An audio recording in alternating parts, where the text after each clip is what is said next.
Guys வணக்கம். இன்னைக்கு சிறுகடிக்க ஆசை சீரியலில் என்ன நடந்தது அப்படின்றத பார்க்கலாம். ஸோ ஃபர்ஸ்ட் சீன் என்ன கட்டுறாங்கன்னா, நம்ம நேற்றே பார்த்தோம் சத்யா பார்த்துட்ருக்காரு. முத்து இப்படி ரோட்டில் அவர் ஃப்ரெண்ட்ஸ் கூட சேர்ந்து சண்டை போட்டுட்ருக்க எல்லாத்தையும் பார்த்துட்ருக்காரு. ஸோ சத்யா என்ன பண்ணுறாருன்னா, உடனே கால் பண்ணுறாரு. ஐயோ போலீஸ் கூட போய் சண்டை போட்டுருக்காரு மாமா அப்படின்னு சொல்லிட்டு மீனாக்கு கால் பண்ணி, அக்கா இப்படி மாமா ரோட்டில் சண்டை போட்டுட்ருக்காருக்கா, அதுவும் ஒரு டிராஃபிக் போலீஸ் வீட்டில் அவரோட ஃப்ரெண்டோட வச்சு சண்டை போட்டுட்ருக்காரு, குடிச்சிருக்க மாதிரி தெரியுது, நான் வேணா போய் அம்மாவை கூட்டிகிட்டு வரட்டுமா அப்படின் போது இவங்க ஃபீல் பண்ணுறாங்க மீனா. ஐயோ இவர் என்ன சொன்னாலும் கேட்க மாட்டாரு. சரி வேண்டாம் நீ போகாது, அவர் வேற குடிச்சிருக்காருன்னு சொல்கிற, நீ போய் போலீஸ் உன்னையும் பார்த்து ஏதாவது பிரச்சனை நினச்சிட போகிறாங்க, அதனால் நீ போகாத நான் பார்த்துக்கிறேன் அப்படின்னு சொல்லிட்டு மீனா டென்ஷன் ஆகிட்டு விட்டுடுறாங்க. அண்ட் அங்கே பார்த்தோம் அப்படின்னா அவர் அருண் எல்லாத்தையும் வீடியோ எடுத்துட்ருக்கிறாரு. அப்போ நம்ம முத்து அப்படியே போய் முறைக்கிறாரு. முறைச்சிட்டு, இங்கே பார் பிரச்சனை உனக்கும் எனக்கும் தான், ஆனால் தேவையில்லாமல் என் பொழப்பில் கை வச்சு இப்படி பண்ணிட்டல அப்படின் போது அருண் வந்துட்டு, ஆமாம் பிரச்சனை உனக்கும் எனக்கு தான், ஆனால் தேவையில்லாமல் உன் ஃப்ரெண்ட்ஸ்லாம் கூட்டிகிட்டு வந்து வீட்டில் பிரச்சனை பண்ணிட்டு இருக்கு இல்லையா, நான் இதுக்கு நினச்சா கூட உன் மேலே கேஸ் போட்டு உன்னை உள்ளே வைக்க முடியும், கொலை முயற்சின்னு சொல்லுவேன். வீட்டில் கல் எரிஞ்சிருக்கீங்க, வீட்டில் வந்து இப்படி எல்லாம் ஆட்டம் போட்டுட்டு இருந்தீங்க இல்லையா, எல்லாத்தையும் வீடியோ வச்சிருக்கேன், இது கூட நான் கொலை முயற்சின்னு சொல்லி உன்னையும் உன் ஃப்ரெண்ட்ஸையும் தூக்கி ஜெயிலில் வைக்க முடியும், மரியாதையாக ஓடி போயிரு அப்படின்றாரு. அப்புறம் நம்ம முத்துவும் அவரோட ஃப்ரெண்ட்ஸ் எல்லாம் கூப்பிட்றாரு. ஏய் வாங்கடா இவன்ட்ட என்னடா பேசிட்டு வாங்கடா பார்த்துக்கலாம் அப்படின்னு சொல்கிறாரு. பட் அவங்க அப்பவும் அடங்காமல் அப்படியே ஆடிட்டு தான் இருக்காங்க. ஸோ முத்தும் செல்வம் எப்படியோ சேர்த்து கூட்டிகிட்டு போயிடுறாங்க. அண்ட் அடுத்த சீனில் பார்த்தோம் அப்படின்னா முத்து அப்படியே வீட்டுக்கு பம்பிட்டு வராரு. மீனா அப்படியே கதவை திறந்து விட்டுறாங்க. நைட்டு கதவை திறந்து விடுறாங்க. திறந்து விட்டதுமே அவர் எப்போதும் ஏதோ நிதானத்தில் இருக்கிற மாதிரி, மீனா தூங்கலையா மீனா, இன்னும் சாப்பிடலையா மீனா அப்படின்றாரு. நிதானத்தில் இருக்க மாதிரி நடிக்காதீங்க, குடிச்சிட்டு வந்திருக்கீங்கன்னு எனக்கு தெரியுது அப்படின் போது, என்ன மீனா பண்ணுறது, நான் கஷ்டமாக இருந்துச்சு அதான் குடித்தேன், சரி எங்கே போனீங்க அப்படின்னு மீனா கேட்குறாங்க. போலீஸ் ஸ்டேஷன் போயிருந்தேன் அப்படின்னு. ஓ போலீஸ் ஸ்டேஷனில் தான் தண்ணி அடிச்சுட்டு வர முடியுமா, எங்கே நீங்கள் போய் குடிச்சிட்டு வந்தீங்கன்னு எனக்கு தெரியும் அப்படின்னு. ஆமாம் மீனா எனக்கு கஷ்டமாக இருக்குது, வேலையும் போச்சு, லைசன்ஸும் இல்லை, பிடிச்ச ஒரு பொருள் நம்ம கிட்ட இருந்து போனால் அது வழி என்னன்னு உனக்கு தெரியாது அப்படின் போது மீனா சொல்கிறாங்க. பிடிச்ச பொருள் அது வந்து இப்போ லைசன்ஸோ இல்லை காரோ உங்களுக்கு இன்னைக்கு இல்லைனாலும் என்னைக்காவது கிடைக்கும், ஆனால் அந்த பிடிச்ச பொருள் விட்டு போனால் வழி என்னன்றது எனக்கு நல்லா தெரியுங்க.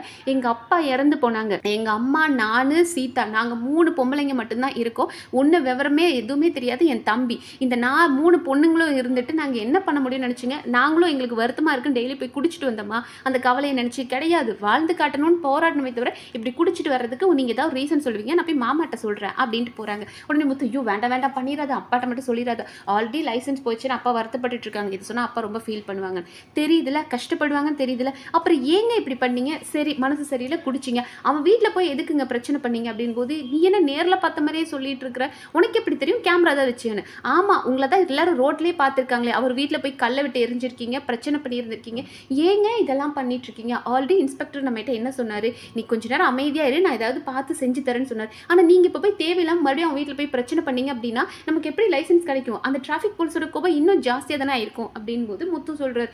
இல்லை மீனா நான் வேணும்னு அவன் வீட்டுக்கு போகலை, இவன் ஃப்ரெண்டு ஒருத்தன் தான் இருந்துட்டு லைசன்ஸ் வாங்கணுமா நான் வாங்கி தரேன் வா நம்ம போய் பார்ப்போம் அப்படின்னு சொன்னான், வேற எங்கேயோ கூட்டிகிட்டு போக போகிறான்னு பார்த்தா அந்த அருண் வீட்டுக்கு கூட்டிகிட்டு போயிட்டான், கல்லெல்லாம் வீசல மீனா அப்படின்னு, நீங்கள் பண்ணலைனாலும் பிரச்சனை தானே இப்போ வந்துருது நிற்கிது இல்லையா, என்ன தான் பேசுது, சரி வாங்க சாப்பிடலாம் அப்படின்னு கூப்பிடும்போது, எனக்கு சாப்பாடெலாம் வேண்டாம் மீனா, நானே ஒரு தண்ட சோறு ஆகிட்டேன், எனக்கு எதுக்கு அப்படின்றாங்க, நீங்கள் வாங்க அப்படின்னு சொல்லிட்டு குழந்தை மாதிரி ஊட்டி விடுறாங்க. நல்லா இருந்தது. ஒரு ஹஸ்பண்ட் ஒய்ஃப் அப்படின் போது கண்டிக்க வேண்டிய இடத்துல கண்டிக்கணும், அதே மாதிரி அவங்களுக்கு ஒன்று அப்படின்னா இப்போ மற்ற ஒய்ஃபாக இருந்தால் இந்த இடத்துல என்ன பண்ணுவாங்க, கோச்சிக்கிட்டு சண்டை போடுவோம், ஏன் குடிச்சிட்டு வந்தேன்னு சண்டை போடுமே தவிர அதை சொல்கிற விதத்துலையும் சொல்லிட்டு அதே நேரத்துக்கு அவருக்கு சாப்பாடு ஊட்டி விட்டு அவரை புரியவும் வைக்கிறாங்க இல்லையா, நல்லா இருந்தது. நிறைய ஒய்ஃப் நம்ம இதெல்லாம் கற்றுக்கணும் மீனா கிட்ட அப்படின்ற மாதிரி எனக்கு ரொம்ப பிடிச்சிருந்தது. ஸோ அப்படியே குழந்தை மாதிரி அவருக்கு ஊட்டி விடுறாங்க. ஏங்க இப்படி பண்ணுறீங்க, ஒழுங்காக இருங்க, கவலைப்பட்டால் எதுவுமே நடக்காது, என்றைக்குமே வீடு இருட்டாக, இப்போ நம்ம இன்றைக்கி நைட்டு இருட்டாக இருக்குது அதுக்குன்னு வாழ்க்கை எப்படி இருட்டாக இருக்குன்றது கிடையாது, காலையில் விடியும், அதே மாதிரி நமக்கும் ஒரு நாள் நல்லது நடக்கும், நீங்கள் கொஞ்சம் நேரம் அமைதியாக இருந்தால் போதும் அப்படின்ற மாதிரி சொல்லி சாப்பாடு ஊட்டி விட்டுறாங்க. அண்ட் அடுத்த நாள் காலையில் பார்த்தோம் அப்படின்னா நம்ம விஜயா காலையில் எழுந்திரிச்சு ரூமை விட்டு வந்ததுமே அப்படியே ஷாக்கிங்காக ஒரு விஷயத்தை பார்க்குறாங்க. என்னென்னு பார்த்தா நம்ம முத்து வீடெல்லாம் பெருக்கி விட்டுட்டு இருக்கிறாரு, எல்லா சோஃபாலாம் தட்டி விட்டு பெருக்கி விட்டுட்டு இருக்கார். அதை அப்படியே பார்த்து ஒரு பெத்த தாய் வந்துட்டு தான் புள்ள கஷ்டப்படுறான் அப்படின்னா அதை ரசிக்கிற கொடுமைக்காரியா விஜயா அந்த இடத்துல அப்படியே ரசிச்சுக்கிட்டு இருக்காங்க, சிரிக்கிறாங்க. ஓ வீடு கூட்டுறியா அப்படின்ற மாதிரி சிரிச்சு என்ஜாய் பண்ணிட்டு இருக்காங்க. இது அண்ணாமலை பார்த்துட்டு, ஏய் விஜயா என்ன சிரிச்சிட்டு இருக்கன்னு போது, அங்கே பாருங்க அவன் எவ்வளோ அழகா வீடு பெருக்கிட்டு இருக்கான் அப்படின்னு அவங்க பார்த்துட்டு இருக்காங்க. கரெக்டாக மீனாவும் வந்துடுறாங்க.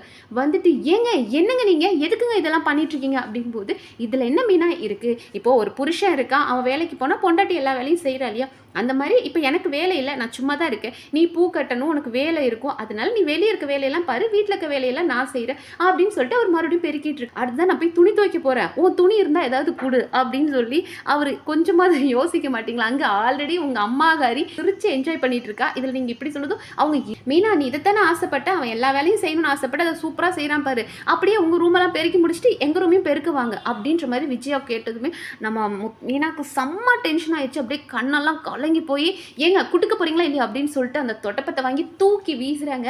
என்னை கேட்டால் செருப்பால் அடிக்காத குறையா விஜயாவுக்கு அவங்க ஒரு பாடம் கொடுத்த மாதிரி தான் இருந்தது. லைக் என் புருஷனை நீ வந்து கிண்டல் பண்ணுறியா அப்படின்ற மாதிரி அந்த இதை தூக்கி வீசுறாங்க. விஜயாவே பயந்துடுறாங்க.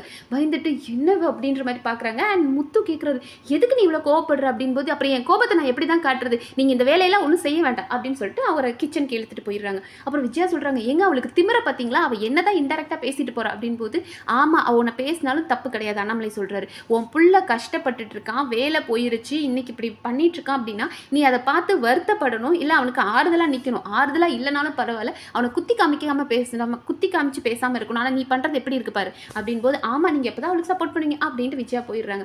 அப்புறம் மீனா போய் கிச்சனில் நின்று அழுகுறாங்க. ஏங்க இப்படிலாம் பண்ணுறீங்க, அத்தை எப்படிலாம் பேசுகிறாங்க பார்த்தீங்களா அப்படின்னு. அவங்க எப்போதும் பேசுகிறதானே மீனா, நான் சும்மா இருந்தேன், நான் அதனால தான் செஞ்சேன், ஏன் இதனால் செய்கிறது என்ன இருக்குது அப்படின்னு. எங்க நீங்கள் மற்ற நேரம் செய்கிறது பரவாயில்ல தெரியாது, இப்போ நீங்கள் வேலைக்கும் போய்கிட்டு இந்த வேலையை செஞ்சீங்க அப்படின்னா அது யாரும் பெருசாக பேச மாட்டாங்க. ஆனால் வேலை இல்லாத டைமில் நீங்கள் செஞ்சீங்கன்னா எல்லாரும் உங்களை தப்பாக தான் பேசுவாங்க. ஏங்க இத்தனை நாள் நீங்கள் இப்போ என்ன 2 நாள் தானே ஆகுது, இத்தனை நாள் நீங்கள் குடும்பத்துக்காக எவ்வளோ கஷ்டப்பட்டிருக்கீங்க, குடும்ப செலவுக்கு காசு கொடுத்துருக்கீங்க, என்ன நல்லா பார்த்துருக்கீங்க, யாருக்கு கஷ்டம்னாலும் காசு கொடுத்து எல்லாத்தையும் நீங்கள் பார்த்துட்டு தானே இருந்தீங்க. இப்போ 2 நாள் இல்லை அப்படின்னா உங்கள் மேலே இருக்கிற நம்பிக்கை உங்களுக்கே உடஞ்சிருமா?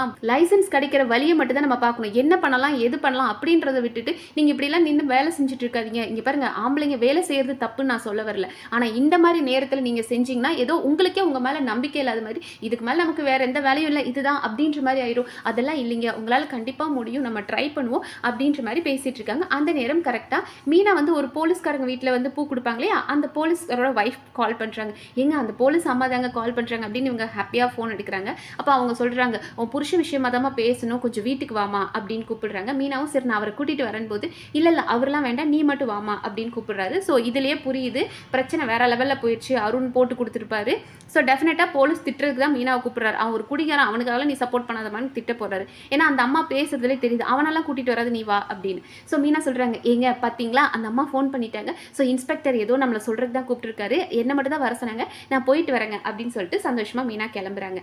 அண்ட் அடுத்ததாக வந்துட்டு அவர் நம்ம முத்து அப்படியே போயிட்டுருக்காரு. அப்போ அண்ணாமலை கூப்பிடுறாரு, இங்கே வா முத்து அப்படின்னு கூப்பிட்டுட்டு இங்கே பார் நீ வந்து ஒரு சுயம்பு மாதிரி நீயா உருவான. இப்போ நான் ரவிக்கும் மனோஜுக்கும் செஞ்ச அளவு கூட நான் உனக்கு எதுவுமே பார்த்து செய்யலை. ஆனால் நீயா வேலைக்கு போக ஆரம்பிச்ச, வண்டி ஓட்டுன, 2 காருக்கு ஓனராக இருக்கிற, உனக்கிட்ட ஒரு கஸ்டமர் வந்தாங்க அப்படின்னா மறுபடியும் உன்னை கூப்பிடுவாங்க. உன்னை பழகினவங்களுக்கு நீ அவ்வளோ ரொம்ப நல்லவனாக இருப்ப, உன்னை தான் எல்லாரும் விரும்புவாங்க. ஸோ அப்படிப்பட்ட ஒரு நல்லவன் நீ எதுக்குமே வருத்தப்படக்கூடாது. நீ வந்து தப்பு பண்ணலை, நீ தப்பு பண்ணி லைசன்ஸ் போயிருந்தா பரவாயில்ல, ஆனால் நீ தப்பே பண்ணலை அப்படின் போது நீ எதுக்கும் கவலைப்படாத, உனக்கு எல்லாம் கிடைக்கும். என் முத்து எப்போதுமே தலை நிமிர்ந்து நடக்கணும் தவிர தலை குனிஞ்சு நடக்கக்கூடாது அப்படின்ற மாதிரி அண்ணாமலையும் அவ்வளோ பாசிட்டிவாக பேசியிருக்காரு முத்துக்கு. அண்ட் அடுத்த சீனில் என்ன காட்டுறாங்க அப்படின்னு பார்த்தோம்னா இவர் நம்மளோட சிட்டி இருக்கா இல்லையா, அவன் கூட வந்துட்டு அந்த பிஏவும் பேசிகிட்டு இருக்கான். அவன் சொல்கிறான் நான் ஏதாவது வேலைக்கு போகலான்னு பார்த்துட்டு இருக்கேன் அப்படின் போது சிட்டி சொல்கிறான் நீ தான் ரோஹினிகிட்ட காசை கறந்துட்டு இருக்கிய அப்படின்னா என்னன்னு போது ஆமாம் எங்கே இப்போலாம் நீ பாதி காசு கேட்கக்கூடாதுன்னு வேற சொல்கிற அப்படின்னு பேசிட்டு இருக்கும்போது ரோஹினி வந்துடுறாங்க. ஸோ இவனை உள்ளே அனுப்பிட்டு ரோஹினி கிட்ட வந்து எதுக்கு அந்த சிட்டி வர சொல்லியிருக்கானா செயினை விற்கிறதுக்காக. ஒரு திருட்டு செயின் இருந்துச்சு இல்லையா, அந்த செயினை ரோஹினி கிட்ட கொடுத்து ரோஹினி இது என் ஃப்ரெண்டோட ஒருத்தங்களுக்கு தான் அவசரமாக இப்போ வேணும்னாங்க, ஸோ இது வந்து இப்போதைக்கு 3.5 லட்சத்துக்கு மேலே போகும், ஆனால் நீ எனக்கு ஒரு 1 லட்சம் மட்டும் கூட இந்த நகையை வச்சுக்கிட்டு அப்படின்னு. 3 லட்ச ரூபா நகை எதுக்கு கொடுக்குற அப்படின் போது நம்மளாம் ஃப்ரெண்ட் ஆகிட்டோம், ஸோ எனக்கு ஒரு ஹெல்ப்னா நீ பண்ணுவேன், இப்போ அன்றைக்கி முத்தோட சாவியெல்லாம் எடுத்து கொடுத்த மாதிரி உனக்கு ஒரு ஹெல்ப்னா நான் பண்ணுறேன், ஆனால் காசு கொஞ்சம் எமர்ஜென்சியாக எனக்கு தேவைப்படுது, 3.5 லட்ச ரூபா நகை 1 லட்ச ரூபாய்க்கு நீ வாங்கினா போதும் அப்படின்னதுமே அவங்களும் அடடா இந்த கிறுக்கு பைய 3.5 லட்ச ரூபா நகையை எமர்ஜென்சி நம்மக்கிட்ட 1 லட்சத்துக்கு கொடுக்கலாம், நமக்கு 2 லட்சம் லாபம் தான் இல்லையா, சரி ஓகே சிட்டி உனக்கு இப்போ என்கிட்ட பணம் இல்லை நான் அப்புறமா அரேஞ்ச் பண்ணி தரேன் அப்படின்னு சொல்லிட்டு அந்த செயினை வாங்கி திருட்டு நகையை வாங்கி இந்த திருடுதையும் பார்த்துக்கிட்டு இருக்கா.